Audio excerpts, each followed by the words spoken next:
এই মুহূর্তে সবকথে বড় খবর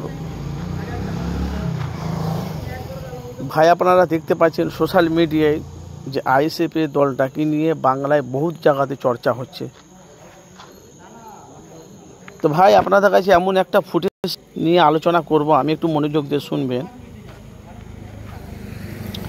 এই যে 2021-এ ভাঙড়ের এলাকা, ভাঙড়ের গ্রামবাসীরা, ভাঙড়ের মহিলারা তাকে নওশাদকে ভোটে জিতিয়ে ওনাকে এমএলএ বিধায়ক করেছে। মানে 294টা সিটের মধ্যে একটা সিট, সেটা হলো ভাঙড়ে পেয়েছে নওশাদ সিদ্দিকী। তো 2021 থেকে 2025 পর্যন্ত এই 5 বছরে আইএসএফ এর দলটা ভাঙড়বাসীদের কতটা অন্তরে জায়গা পেয়েছে আপনারা জানেন? ভাই, পশ্চিমবাংলাতে 294টা সিট আছে। ভালো করে কথা মনোযোগ দিয়ে শুনবে। সে বামফ্রন্ট, কংগ্রেস, সিপিএম, আইএসএফ, এদের সব আরও সব ছোটো ছোটো দলকে নিয়ে জোট করেছে। এদের টার্গেট হলো তৃণমূল আর বিজেপিকে। তো আইএসএফ এর দলটা বাংলাতে এতটা জায়গা নিয়ে ফেলেছে, যেহেতু ভাঙড়বাসীরা বলছে, আশেপাশে বলছে, তারা বলছে ভাঙড়বাসীদের যদি জালিম সরকারের যদি কলিজা যদি কেটে ওদের পিস পিস করে দেয়, তবু ওরা নওশাদকে ছাড়া কাউকে ভোট দেবে না। 1 পয়েন্ট। 2 পয়েন্ট, শওকত মোল্লা আপনারা জানেন, উনি তো মিডিয়ার মুখোমুখি লক্ষ লক্ষ মানুষ সামনে বলছে আইএসএফ এর দলটাকে বাংলাতে উচ্ছেদ করবো 2026-এ।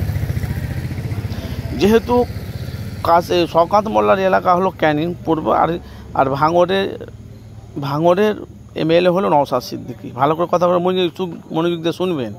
তাহলে শওকত মোল্লা তাহলে নওশাদকে কীভাবে হারাবে বিধানসভা ভোটে? নিশ্চয়ই কোনো পেছনে কোনো অ্যাঙ্গেল আছে।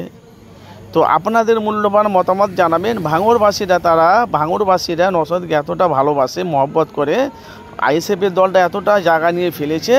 মা বোনেরা সবাই বলছে 2026-এ যেভাবে 2021-এ যেভাবে নওশাদকে জিতিয়েছি, 2021-25-এও আমরা নওশাদকে জিতাবো। আর পাশে অনেক মানুষেরা তারা বলছে, সেই ভিডিও একটা আমার ছেলে নামে আপলোড করেছি, দেখেছেন? ওদের গলা যদি পিস পিস করে কেটে দেয়, তবু ওরা নওশাদকে ভুলবে না, তারা নওশাদকে ভোট দেবে। তাহলে সামনে বিধানসভা ভোট, লড়াইটা কিন্তু ভাই হাড্ডাহাড্ডি লড়াই আছে।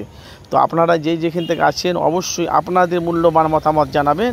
আর আপনারা জানেন যে সামনে বিধানসভা ভোটে যে ক্ষোভ একটা আসছে, এখন তো আমার ট্রেলার পড়েছে রাজনীতিদের, এবার তো ফিল্ম পড়বে, আর 2025 শেষ হয়ে গেলে। তো আপনাদের মূল্যবান, আপনারা অবশ্যই মতামত জানাবেন। ভাঙড়ের মহিলাদের এদের আশা হলো আমাদের কলিজাও কেটেও দিল, আমরা ভাইজানকে ছাড়া কাউকে ভোট দেবো না। তো আপনাদের মূল্যবান মতামত জানাবে, ভাঙড়ে কে জয়ী হবে।